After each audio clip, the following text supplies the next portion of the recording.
حسن صاحب، جس طرح سے ہم نے دیکھا شاہد خاقان عباسی صاحب بہت جو ہے وہ گلے شکوے کر رہے ہیں اور وہ کہہ رہے ہیں کہ پی ٹی آئی چوری تو نون لیگ جو ہے ڈکیتی کر کے اقتدار میں آ رہی ہے۔ انہوں نے یہ بھی اعتراف کیا کہ جب وہ وزیراعظم نہیں تھے بلکہ انہیں ملازمت دی گئی تھی تب وہ نوکر تھے۔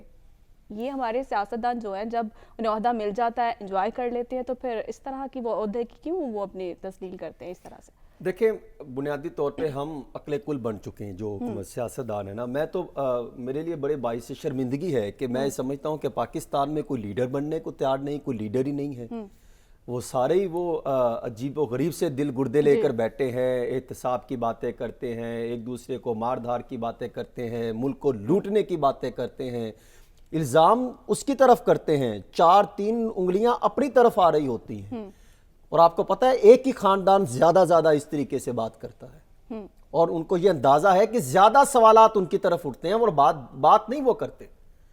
اور جو شاہد خاقان عباسی صاحب جو الزام عائد کر رہے ہیں، میں اس کو ایزی نہیں لے سکتا، یہ بہت خطرناک ہے۔ ایک چوری اور ڈکیتی، چوری سے سنگین جرم ہے ڈکیتی، جو شاہد خاقان عباسی صاحب مسلم لیگ نون کے اقتدار پر لگا رہے ہیں کہ وہ اقتدار میں ڈکیتی کر کے آنا چاہتے ہیں۔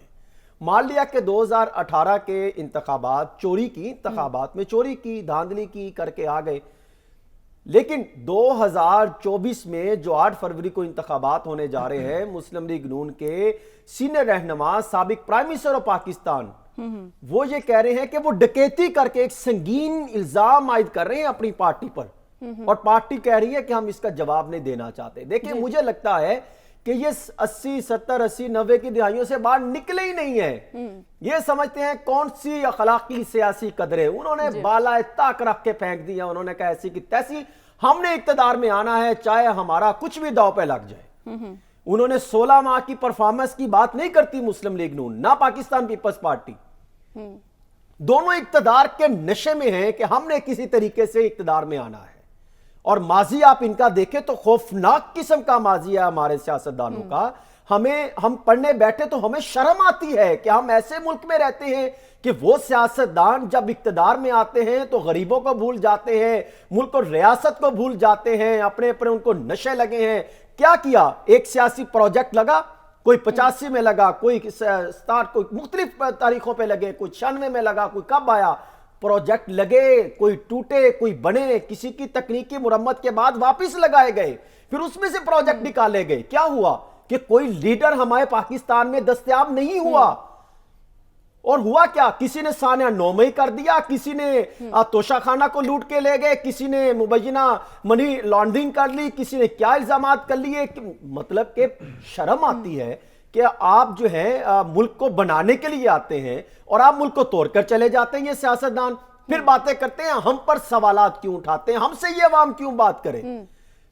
میں ان کا جب ڈیٹا نکالتا ہوں تو مجھے اندازہ لگتا ہے کہ یہی سیاسی جماعتیں جس کی میں بات کرتا ہوں فصلی بٹیروں پر چلتی ہے، لوٹوں پر چلتی ہے، ہارس ٹریڈنگ پر چلتی ہے، عوام کے ٹیکسوں کا پیسہ پہلے لوٹ مار کرتے ہیں، پھر وہی جو ہے وہ اقتدار میں آنے کے لیے وہ پیسہ لگاتے ہیں، اور پھر جو ہے وہ اقتدار کی کرسی پر آ کے بیٹھ جاتے ہیں۔ اور عوام کا جب میں دیکھتا ہوں تو مجھے شرم آتی ہے۔ 2,80,000 بچہ، 2,80,00,000 بچہ اسکولوں سے باہر ہے۔ کیا یہ سیاسی جماعتوں کے ذہن میں نہیں آیا کہ بچہ تعلیم یافتہ ہوگا، پڑھے گا تو ملک کے لیے آگے آئے گا؟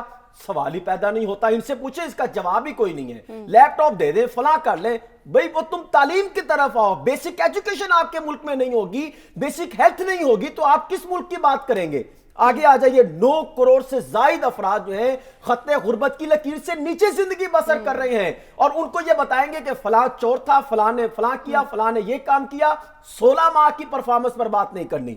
آگے آ جائیے، 25 سے 30 لاکھ افراد نوجوان طبقہ ہر سال جو ہے وہ جاب مارکیٹ میں شامل ہو رہا ہے، وہ کہاں جائے گا؟